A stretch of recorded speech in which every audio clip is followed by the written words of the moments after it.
নমস্কার বন্ধুরা, সনাতনী শ্রাবণীতে তোমাদের সবাইকে স্বাগত। আজ আমি স্বামী বিবেকানন্দের বাণী নিয়ে কিছু বলবো। এক, নৈরাশ্য আর যাহাই হোক ধর্ম নয়, সর্বদা হাসি মুখে প্রফুল্ল থাকিলে কোনো স্তুতি বা প্রার্থনা অপেক্ষা শীঘ্রই ঈশ্বরের নিকট যাওয়া যায়।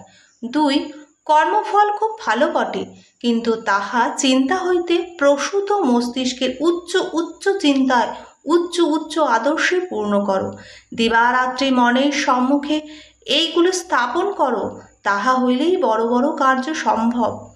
তিন, সর্বপ্রকার বিস্তারই জীবন, সর্বপ্রকার সংকীর্ণতায় মৃত্যু।